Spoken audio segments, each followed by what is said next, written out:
A última aula que eu assisti foi uma aula sobre abuso e negligência infantil e questões neurobiológicas. Foi dado pelo professor Charles Nemeroff, um grande professor, e ele comentou que os tratamentos atuais existentes para transtornos psiquiátricos, eles assim, resolvem problemas que já na verdade, doenças já estão avançadas no seu processo fisiopatológico, já tem lesão orgânica já instalada, né? Então o ideal é fazer uma coisa de prevenção. E ele mostrou todos os estudos que ele desenvolveu desde o começo da carreira dele, né? Falando da associação do abuso ou negligência infantil, né?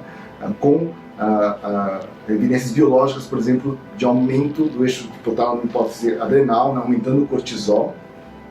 E parece que esse aumento de cortisol independe da presença de depressão ou não, né? Então, e parece que seria quando os estudos de depressão que mostravam que aumentava esse cortisol na depressão, na verdade detectavam as pessoas que tinham abuso e dependência, quer dizer, o abuso infantil ou negligência infantil, né?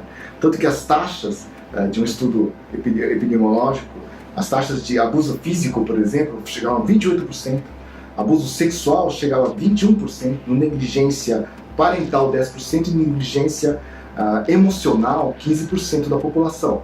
Então são taxas muito altas.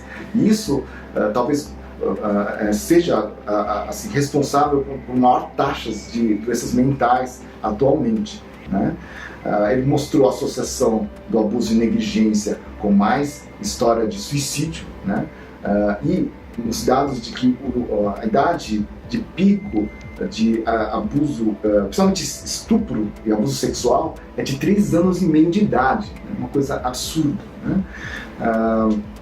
Outro dado muito interessante, estresse na gestação, né? Ele também aumenta o eixo hipotálamo hipófise adrenal, aumenta o cortisol de crianças que tiveram uma mãe com estresse na gestação, depressão ou algum outro tipo de estresse, né? Outro dado muito interessante, mulheres deprimidas com abuso, 80% dessas mulheres deprimidas que tiveram abuso ou negligência têm diagnóstico de TEPT, também de estresse pós-traumático, tá? E também o abuso e negligência estão associados com maior taxas de inflamação, né? IL-6, interleucina 6, proteína C reativa. Abusos e negligência também estão associados com maior criminalidade, né? Mais problemas financeiros e sociais, né? E tem alguns genes relacionados, por exemplo, com o transportador de serotonina, né? A proteína de recaptura de serotonina ou o receptor de CRH, né? Do hormônio de liberação de corticotrofina, né?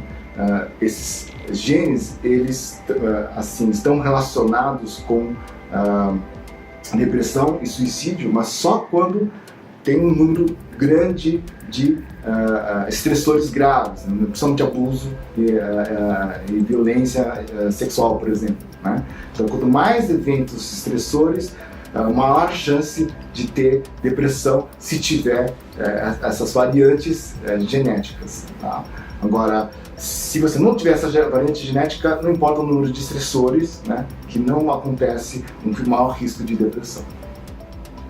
E outro gene muito importante é FKBP5, né, que está relacionado com o receptor glicocorticoide e também está associado com TEPT, com hiperativação de amígdala sob estresse, que relaciona com ansiedade, e ele fala que esses quadros de depressão, né, com abuso e negligência são depressões ansiosas, graves, de má resposta terapêutica, né? Então, também nessa situação tem um aumento de DNA, de demetilação de DNA, ou seja, tem mais problemas com a questão epigenética, da DNA não funcionar por excesso de metil, né? Outro dado muito interessante, diferentes tipos de abuso sexual ou violência, por exemplo, uma violência sexual tem alterações de grossura de córtex em áreas diferentes de negligência, por exemplo. Então, dependendo do tipo de abuso, tem alterações específicas em áreas específicas do córtex cerebral. né? Então torna essa situação mais complexa, né? E por fim, a ideia é assim, ter abuso e negligência está relacionado com todos esses elementos biológicos, né? Está relacionado com má resposta ao tratamento, tá? Sendo que em alguns estudos até a psicoterapia poderia ser mais útil do que antidepressivos, né? E em termos de prevenção, seria tentar diminuir, né, o abuso e negligência na infância, né? Então, questões de educação, questões de abordagem psicossocial, né? E talvez para melhorar aquele attachment, quer dizer, como as pessoas se conectam, as pessoas têm o contato pessoal, emocional, né, adequado. Tá? Esse foi o resumo do dia, acho que tem bastante informação interessante, espero que tenha sido muito útil para vocês. Então, até a próxima!